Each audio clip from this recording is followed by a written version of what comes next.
It's my great honor to be able to present the Lifetime Achievement Award to Sharon and Owen Brown of Beavers, Wetland, and Wildlife, the very first BeaverCon Lifetime Achievement Award. Congratulations.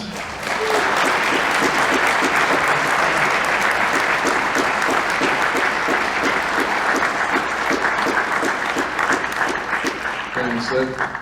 And it's actually personal to me also because they were instrumental for me really moving forward with working with beavers. Back in 1999, you sponsored a beaver conference in New York, and at that conference, I got to meet for the first time Skip Lyle and Michelle LeClaire from Ontario, and both those kind gentlemen mentored me, and it had a huge impact. So your conference was always be near and dear to my heart. Plus, as I recall, I turned 40 at that conference. So here we are 20 years later. And they both, Sharon and Owen, have worked so hard for so long with Beavers, Wetlands, and Wildlife, done so much public education, outreach. Anyone who comes to them, they're more than willing to share their knowledge and really push the envelope of moving beavers and living with beavers forward. And we're all indebted to that. And for that, please come up and let me present this award.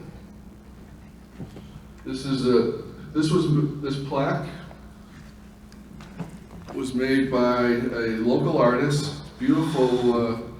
It reads, the BeaverCon 2020 Lifetime Achievement Award presented to Owen and Sharon Brown in recognition of your dedication to beaver management and coexistence. Thank you both. Thank you.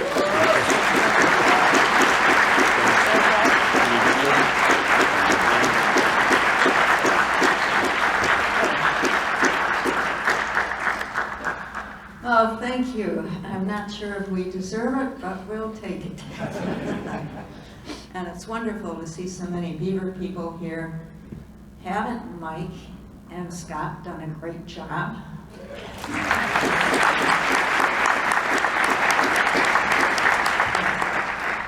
So I want to say we're accepting this on behalf of some mentors who were largely unsung, but devoted their lives to beavers. Dorothy Richards, called the Beaver Woman in New York State, and for 50 years she studied beavers, and then she got a license to have them in her house. Her husband engineered an addition to their house called the Y, with a concrete swimming pool, and she had huge numbers of people, probably up to almost 100,000 over 50 years, that she took to the pond and then allowed groups like school classes into the house to see the beavers. And we assisted with this. We volunteered early on and really got to know beavers as individuals, as sensitive, reasoning individuals with a sense of humor. They just loved to grab one of her Oriental rugs and drag it out to the Y. That they like practical type jokes we learned.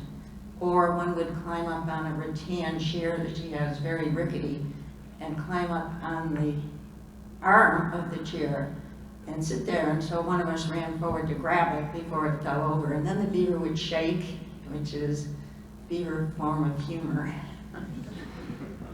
But it's been really interesting consulting, and early on we heard about beaver myopia, or nearsightedness, not by beavers really, but by humans, which is similar to what Francis mentioned of beaver amnesia.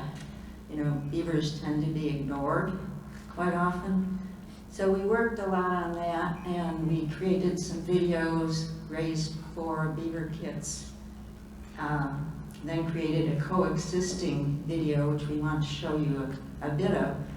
And we are trying to go by the 3 Bs, to be brief, bright, and be gone. So it won't take too much time, hopefully. But Owen has a little thing he wants to say and show a bit of a video. Thanks, hon. 80% of this award is right here. No. Right here. It's unbelievable.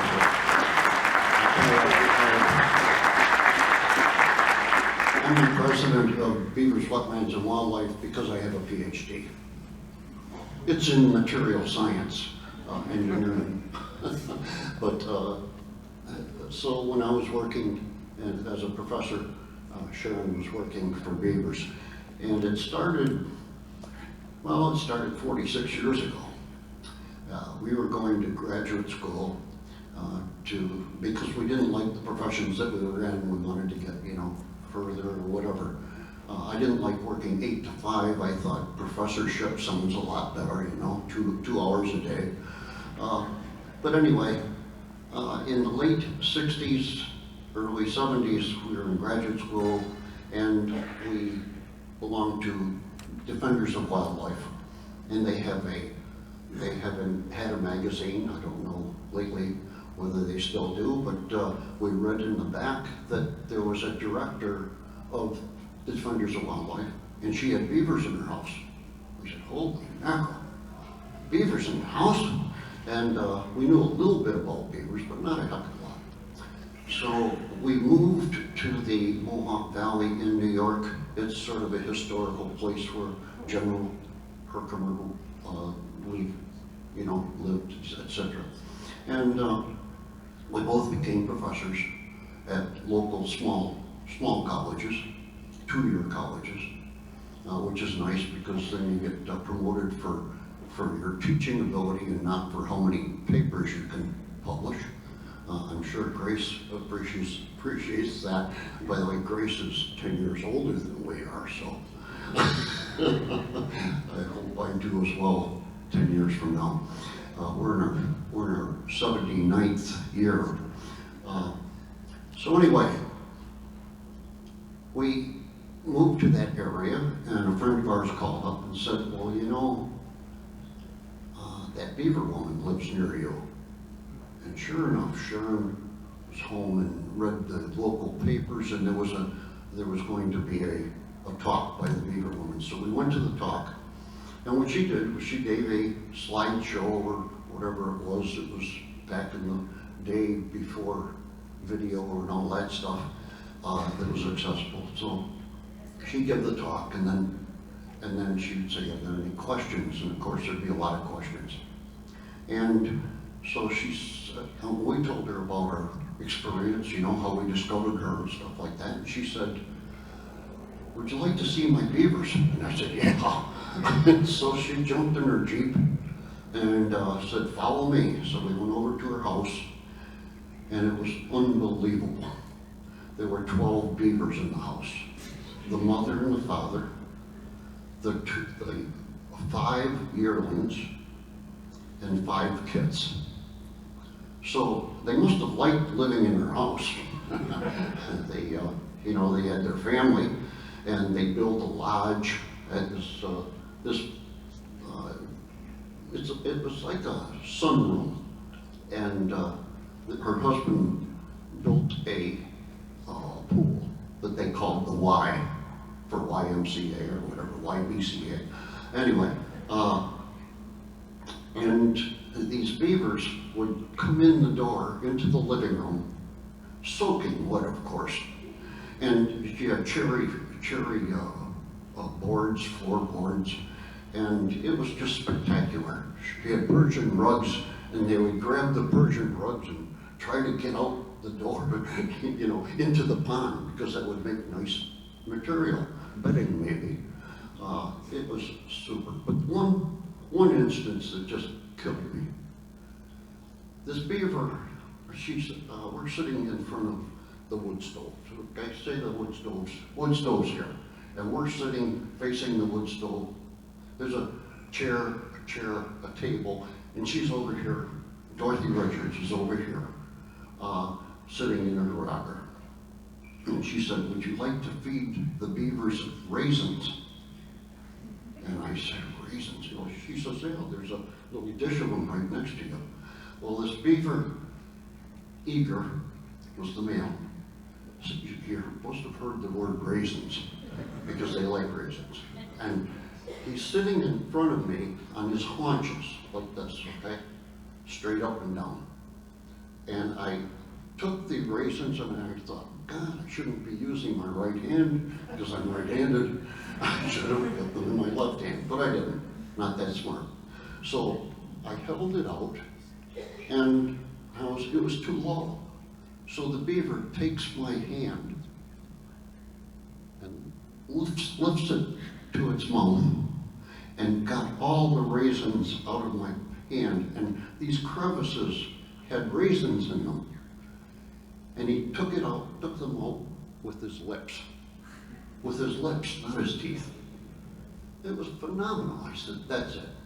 This is the greatest animal on earth. Besides Sharon, of course. But I thought if Francis can tell 37 million years of the history of beavers in 45 minutes, I figured I could tell you our history in, what do we have, 25 minutes? Well, not anymore.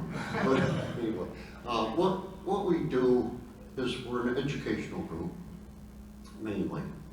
And we've made videos and sent them out. It's called Coexisting with Beavers.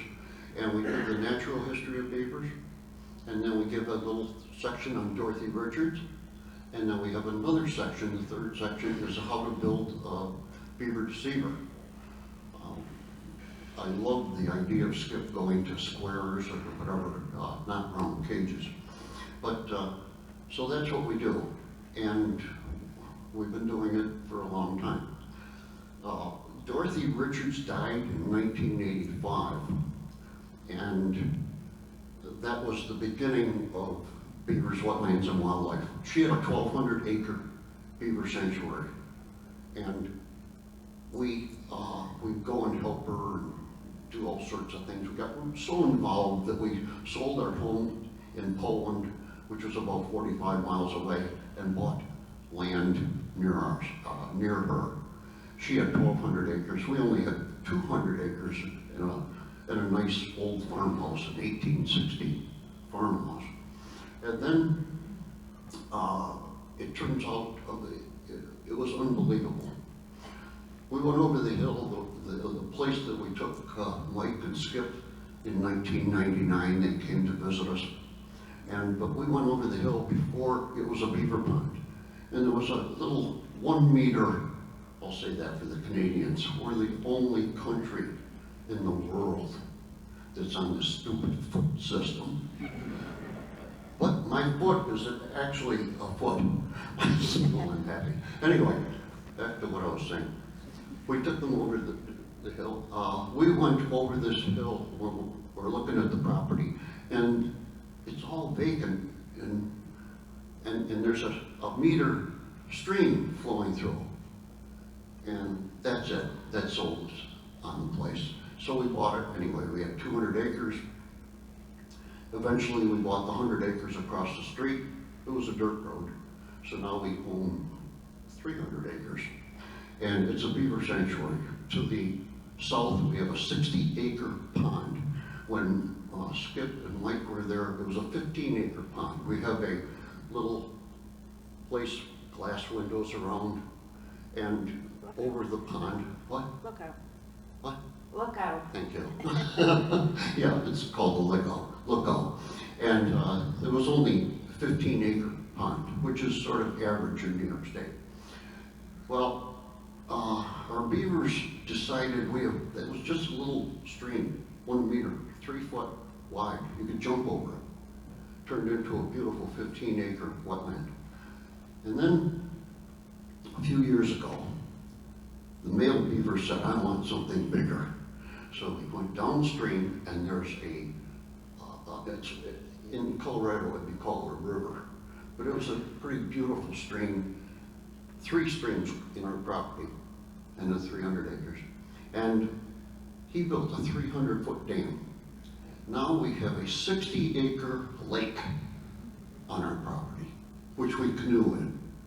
it's phenomenal. Anyway, that's enough of me talking. I would like to show you that video.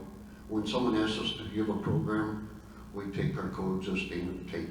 Now it comes in a thumb drive. What amazing time to live. Anyway, let's try showing that. It's going to be the natural history of beavers. You haven't seen a beaver in all this program. I'm not degrading the program, and you've seen beavers on the slide and stuff like this, but not the way you'll see them with Sharon. So, in the first video, right? Huh? The first video of the The three? first video. Yep, Yeah. okay, here we go.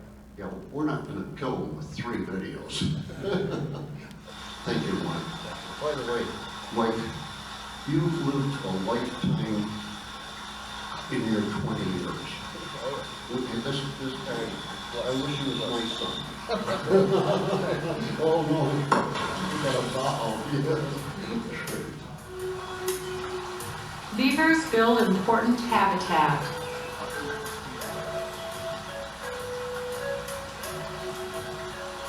A great variety of wildlife and plants largely depend on the industrious beaver to provide them with crucial wetland habitat.